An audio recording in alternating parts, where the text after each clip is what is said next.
Good. We're live. I think we're live. Mm-hmm. All right, we're live. Hello and welcome to another edition of the LinuxInstall.net podcast. This is episode number 125. We are recording on Tuesday, September 2nd, 2014. I'm Brian. I'm Joe. Walt. Oh. I was trying something different, folks. It just didn't work. The two voices that you just heard were Walt and Joe. They're my co-hosts. First of all, you could have told that since we've been talking for the past 45 minutes before starting the damn show. Well, you know. I know Joe usually goes second, but there was so much silence, I was like, I better say something.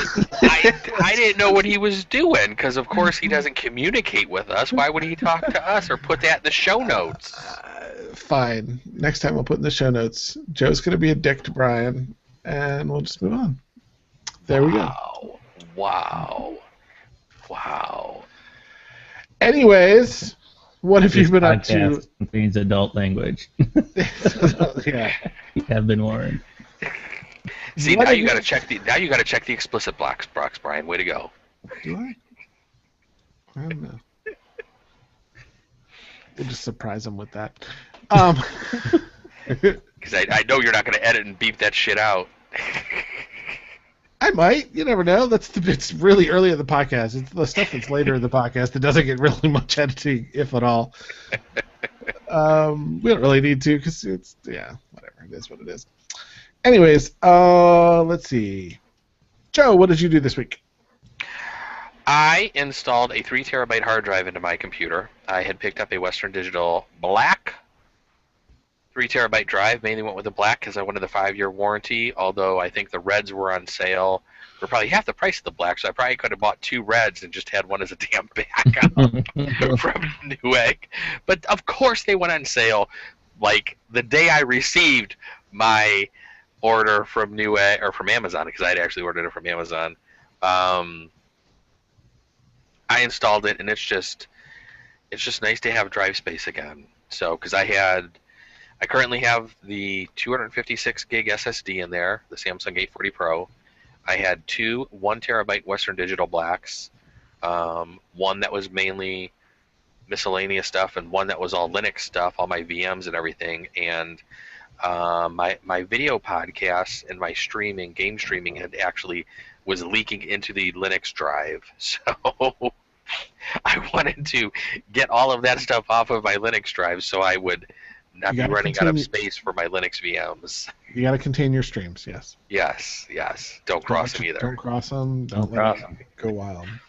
So I got all that stuff copied over last night. And it's just cool to just have a very, very big drive. I did partition it, or I did set it up as a GPT drive, so it could just be one huge-ass partition, so I didn't have to break it down. So I went with that instead of the MBR file format, drive format. And you don't have a home NAS, right? I do not have a home NAS. So this is basically your storage. Yeah, so I have this, and then I also have like a 2 or 3 terabyte, I don't know what size it is, a Seagate external drive, a USB, that I will use for backup purposes. But I at least wanted like all of that stuff in there. I didn't realize how much space some of the audio stuff actually took up, especially through Audacity, and the video stuff as well. The video is huge as well. But I didn't realize how basically the uncompressed Audacity files were as large as they were, let's say. That kind of surprised me. Yeah, they get pretty huge. GarageBand was even worse when I was using GarageBand. That's crazy. Podcasts. It's crazy. Yeah, it was considerably worse. Yeah. So other than that, it was just nice to have all of that. Of course, while I had my case open, I had to clean out the fans, put it all back together, and one of the fans sounded like it was about dying, and I'm like, seriously? So I had to rip it all back open again, and then it was the front fan, and there's no easy way to access the front fan. So I had to unplug all the hard drives, remove the drive cage, get access to the front fan, clean it out, and it is now completely silent. And I actually have, remember my computer was beeping there for a little while, Brian? I actually have the top fan plugged back in, but I don't have it plugged into my fan controller. It is just plugged directly into a power line. So. Oh, so it's always on? It's just always on. Yeah, it's just always on max or whatever like that. It's not. The fans I have were really nice fans, so even running at max capacity, max speed, they're still fairly quiet. And they're actually very, very quiet, I will say. And once I took that front fan out and actually got this big hunk of dust out of it, it went back to completely being silent as well. So. Is your system running any cooler now that you cleaned all that dust out of the case? It wasn't. Surprisingly, it wasn't really dusty, and I probably haven't cleaned it in probably 6 months. Given the fact that you have cats, that's pretty impressive. Well, the nice thing is, the front of my case has a panel on there where there's screen, so all I normally do is wipe off the screen and dust those off. The two intake fans I have on the bottom, which are pulling air up, I put a screen on as well, so I normally just wipe the cat hair off of those every week, just so it doesn't build up. But the way this case is built, actually, and considering the case is kind of like all screened on the sides and the top, I think it kind of keeps a lot of the dust out.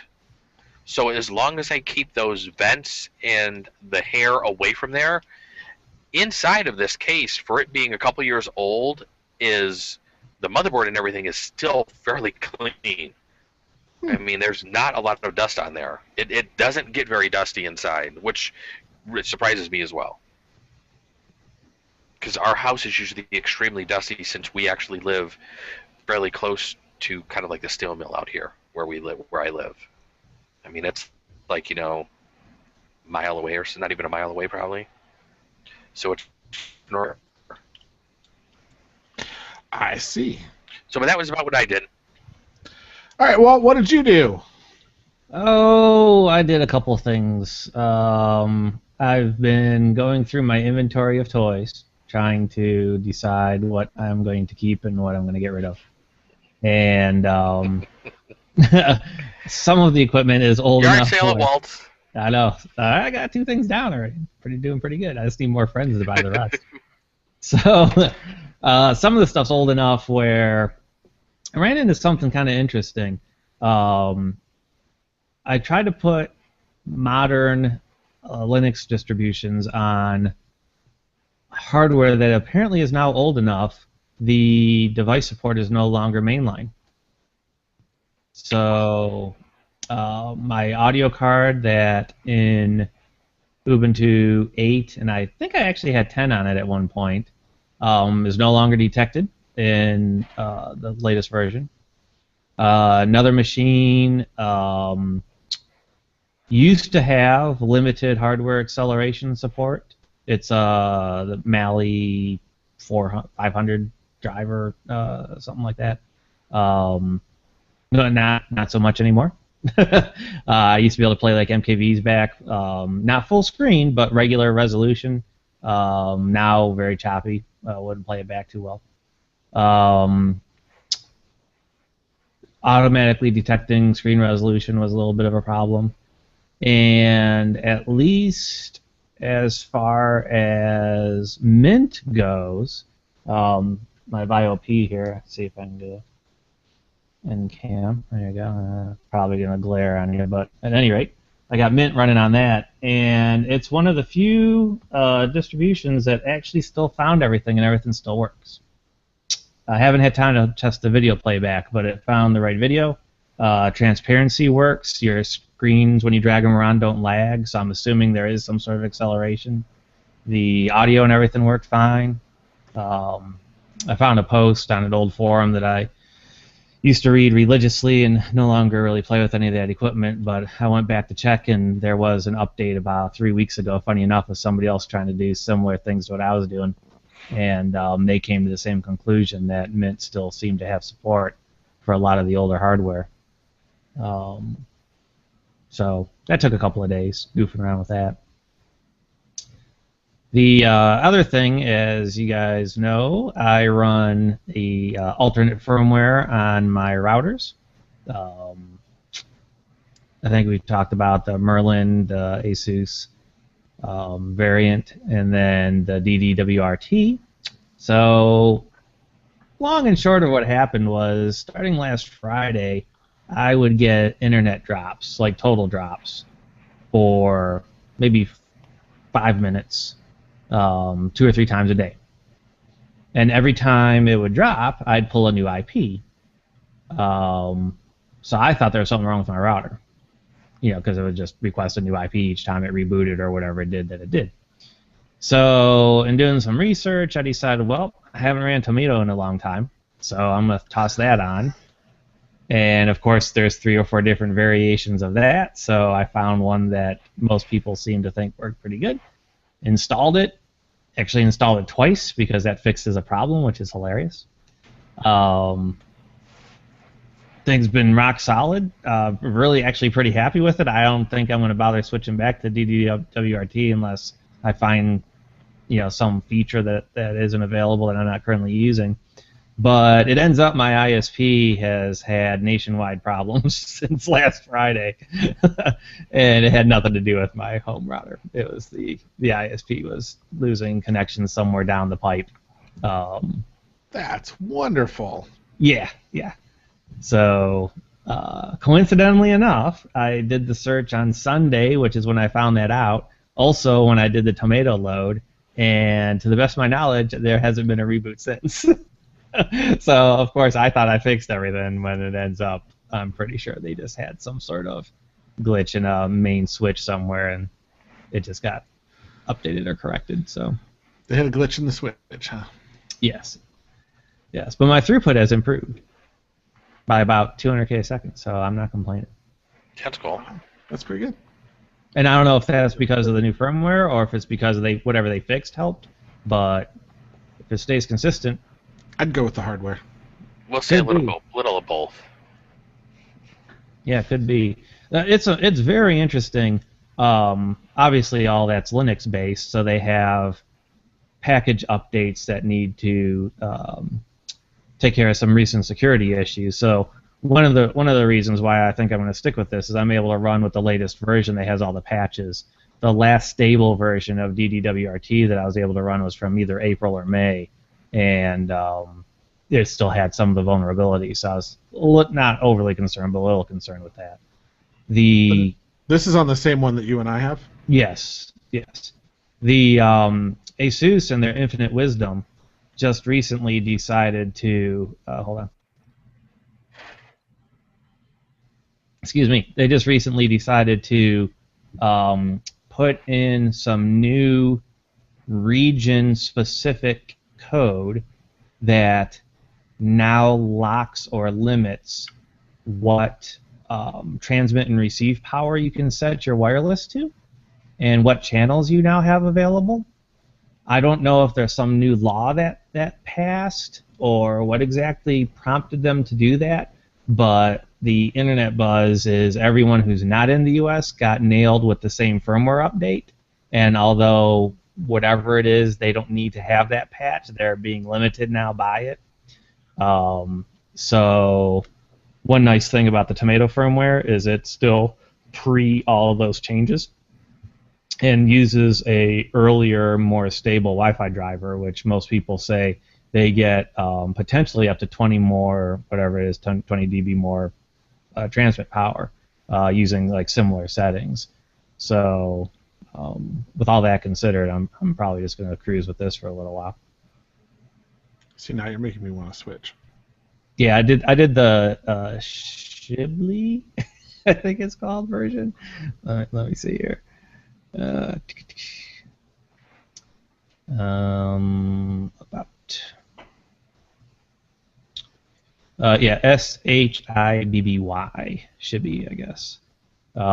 There's the other big one that's pretty popular is Toastman, and I've ran his for a long time, but I don't know if it's been a year or so now, but a little while ago he put out a version that had, it got corrected, but it had some pretty major bugs in it, and it kind of turned me off, and that's when I started running DDWRT more regular. So now it's kind of flipped. Cool. But yeah, so now I got to look into all the different features that it has, because there's various scripts and monitoring, and it actually, you can turn on web monitoring, so you can see like what sites everybody goes to and stuff. And a friend of mine was asking about some of that because his kids are getting a little older, and I was looking for ways of A, monitoring what they're doing, and B, shutting them down, if necessary. And some of these alternate firmwares have that capability where stock doesn't do it. Yeah. Parental control is very important. Yep. Oh yeah, I mean you can. This Mac's only allowed online between these hours, and oh look, you're going here. Click. Now you're going nowhere. Yes. So. How about you, Brian? How about me? Stacking Pogoplug version 4s is highly discouraged. Not recommended, however you want to put it. Don't do it. Why, Brian? Because, unbeknownst to me, you could actually turn a USB drive into a read-only drive simply by overheating it. By increasing the thermal level to a very undesirable, it's hot level. Damn, it's hot. It's really flipping hot. Like, this was almost not touchable at the time that I pulled it out. Holy crap. I have no idea how it got that hot without me noticing, or why. Neither of the devices, if I set the two devices next to each other, they're totally cool. They're temperature-wise. They don't have any thermal issues whatsoever. You could, nothing. Like, yeah. You could pop on them. It wouldn't even get warm. Yeah. They're that cool. But for some reason, stacking them together, boom, they were hot. And it was really hot. I thought I blew the whole thing up, but so I managed to kill this PNY drive. It is dead. It is turned read-only. I'm sorry, it's not dead. I can actually still get the data off of it. I just can't write anything to it, which I thought was absolutely hilarious. Not only is it that, and I haven't messed around with it, but for some reason when I pulled the disk image off of it just to keep the configurations, the disk image that it makes it is also now read-only. So it's a feature. It's a feature. So I can't copy the disk image to another drive and just stick another drive in to see if it'll work. So I grabbed the multiple other 8 gigabyte little PNY thumb drives. I have like 3 of them. Yeah, 3 of them. I installed, I took one of the other ones I have 4 of them altogether.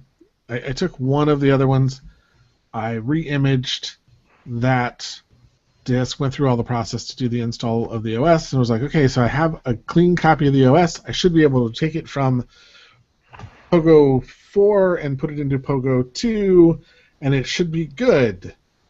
No.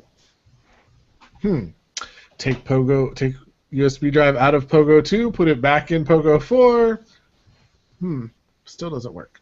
Pogo 4 now doesn't boot, which it booted fine 3 times before I pulled it out and put it in the other one. All right, must be something with that one.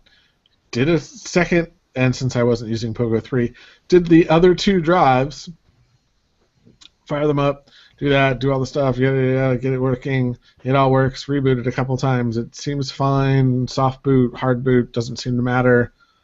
Take out the drives, stick them in the other machine. It doesn't work. Take it out of that, put it back in the machine it came in the one it came from. Reboot. Now that doesn't work.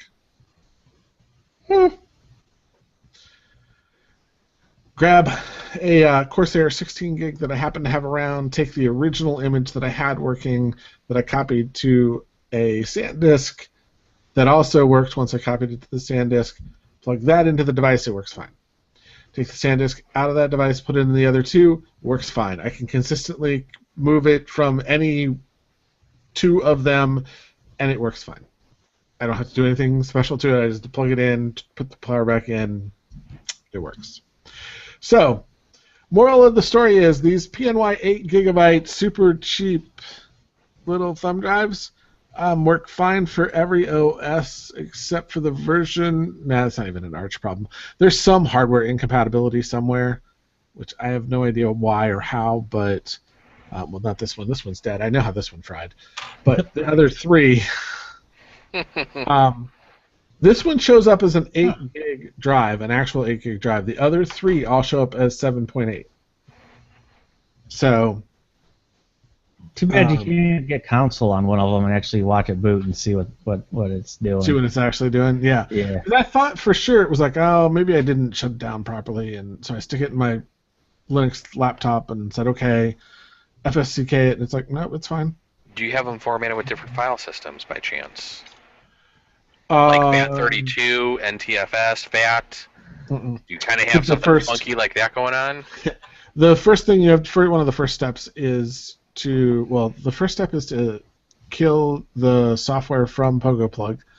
The second step is to format the thumb drive that you're going to put it onto, or repartition and then format the drive. And then the third step is to actually install the OS. There's really only like, I don't know, what do you think? Well, 8 steps, maybe? Yeah. Maybe 9.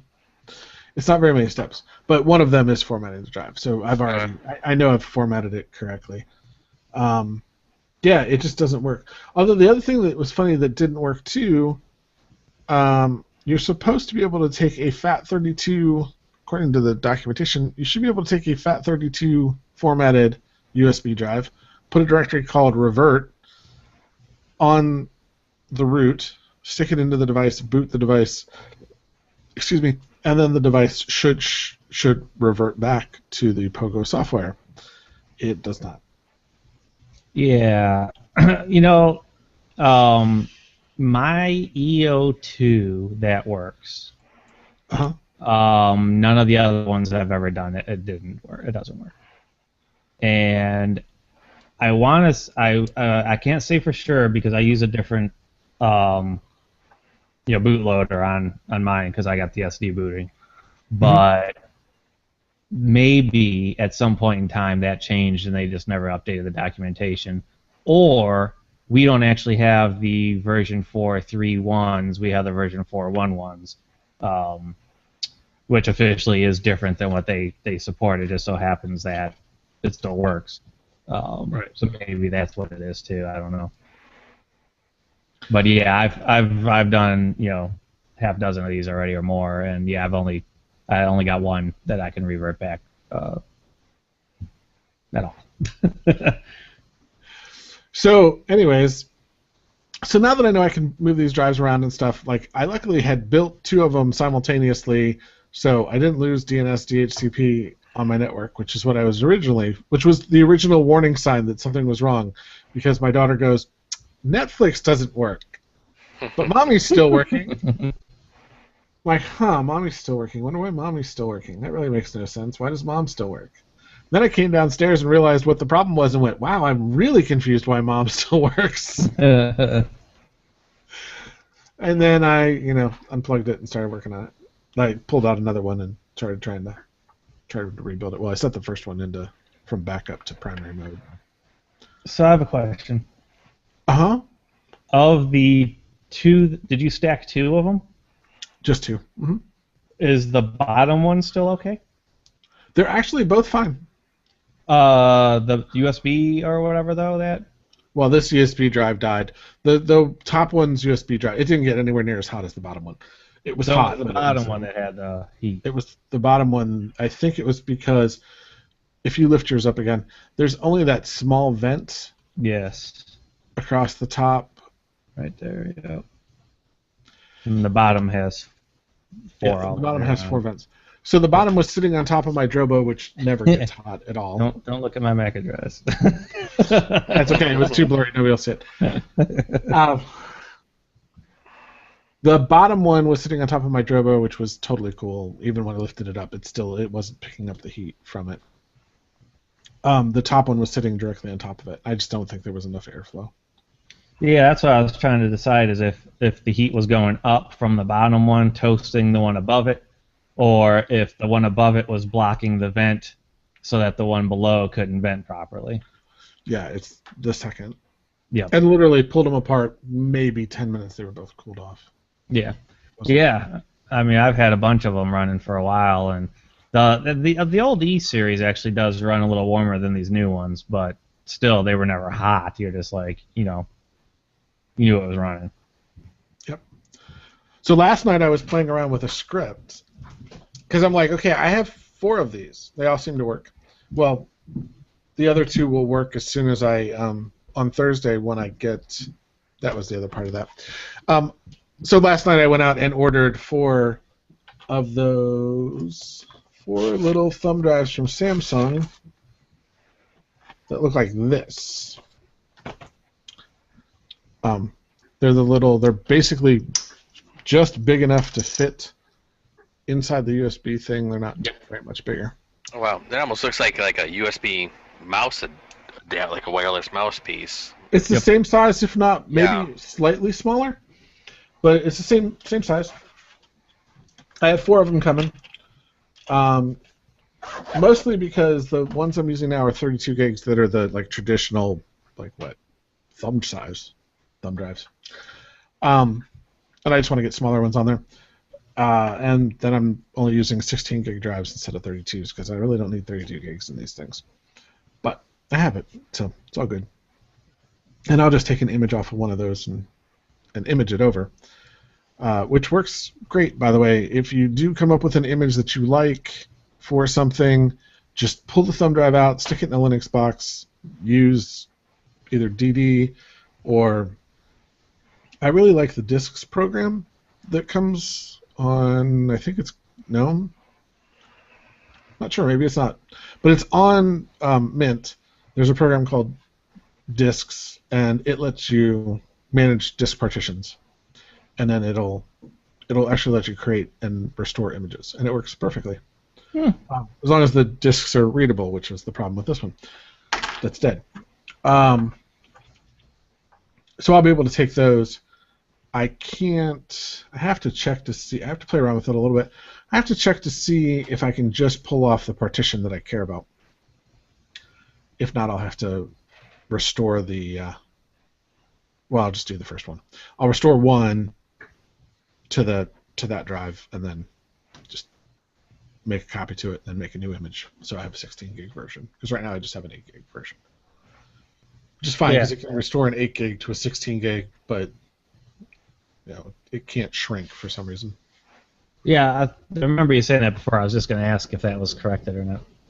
Yep. It'll do 8s to 16s. That won't be a problem.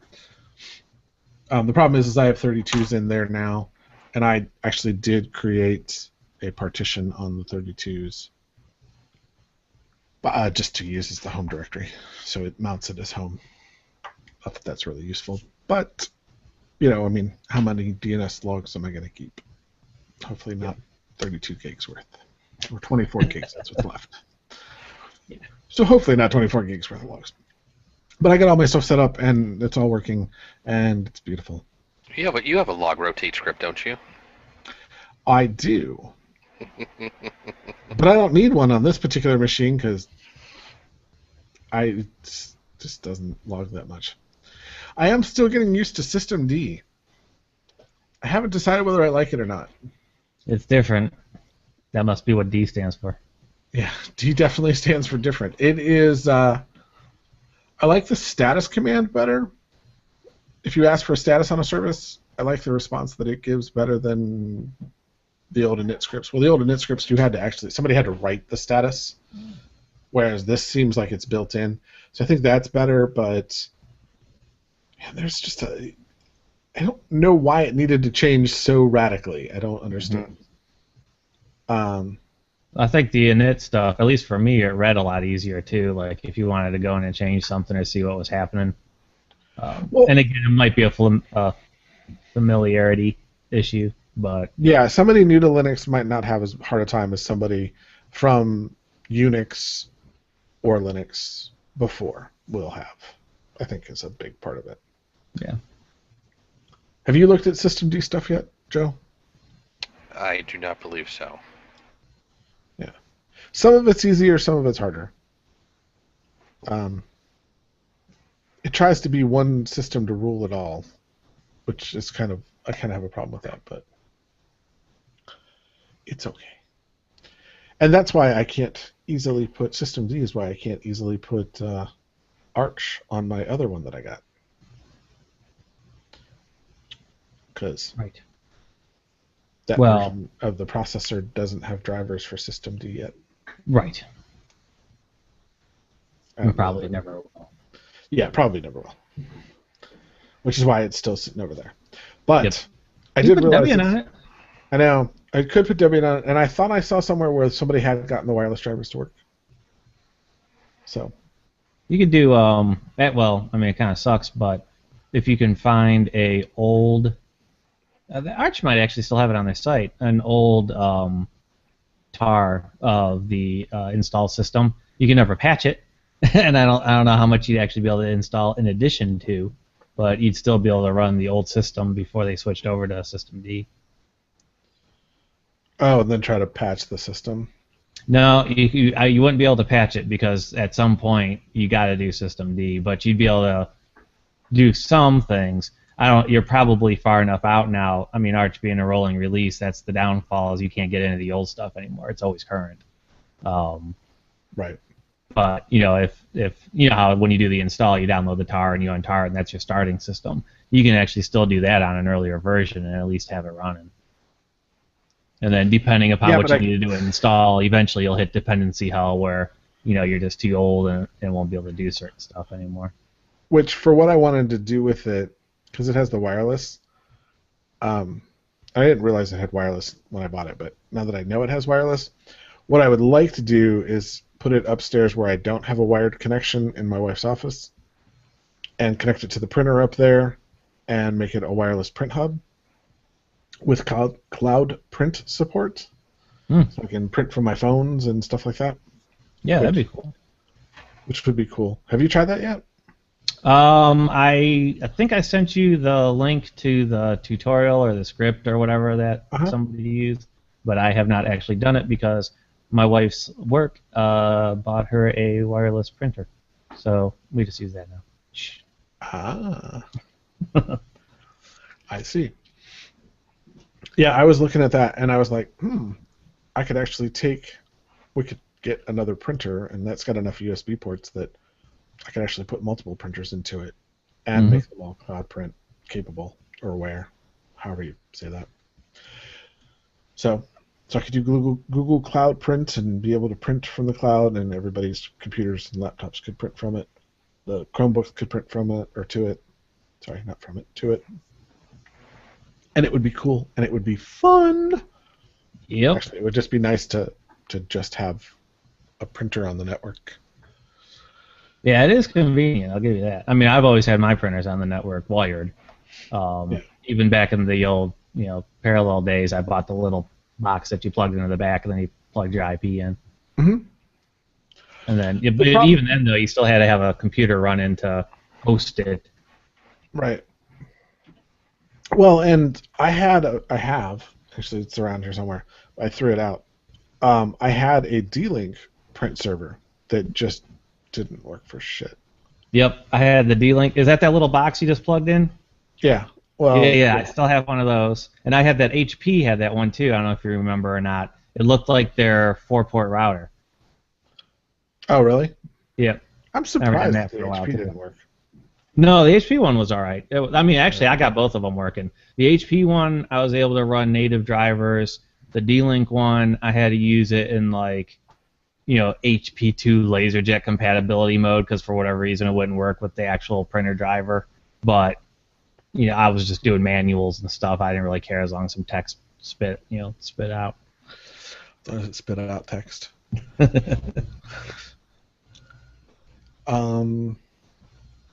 What else was I doing? I'm sure I got that in one of these boxes down here.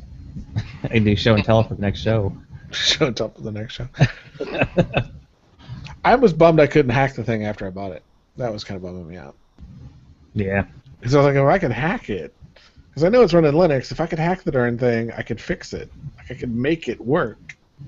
Because they just don't know what they're doing, and it just sucks. They're not running all the cups stuff correctly, and that's why it won't stay printing. I've already fixed this problem on other PCs. I know how to fix this. Mm-hmm. But the problem with not being able to hack it is that you can't fix it if you know how to fix it. So, it's all good. I'm trying to think if there's anything else. I don't have anything else. Do you guys have anything else? Nothing here. And that's all the fun for this week. And it was a fun week. Not a very exciting weekend for me, but it was a fun week. So, all right, let's wrap this up then. Don't forget, you can follow us on Twitter at Linux Install. We have a very vibrant and ever-growing community over on Google Plus at plus.google.com/plus-Linux-install-net. You can find out what Walt's doing over at Jevack.com, what Joe is doing over at whatimPlayingNow.com, what games he's playing, which is why he never has time to do Linux anymore. And I work with it all day long. I don't have to come home and play with Linux. I am over at DevOpsMastery.com, and damn it if we're not going to record some freaking new episodes already. It's been almost a month. I apologize, but yeah, we're going to have some new episodes out there. I have like 3 or 4 articles written, so we got to do 3 or 4 episodes. I think there's 4. And last but not least, I will be presenting at Ohio Linux Fest on October 25th. The fest is the 24th and 25th. So go to OhioLinux.org. All the show notes, all the links will be in the show notes. And register. It's like cheap, folks. It's like $5. Or try to register. Or try to register. Still, they didn't respond to me when I said something about it, but I'll say something again. Come see me. Come see our former co-host Greg is also presenting. He's presenting some stuff on Android. I'm presenting stuff on DevOps, you know, how management says they want you to do DevOps. I'm presenting about how I would go about starting a DevOps practice if you don't have one.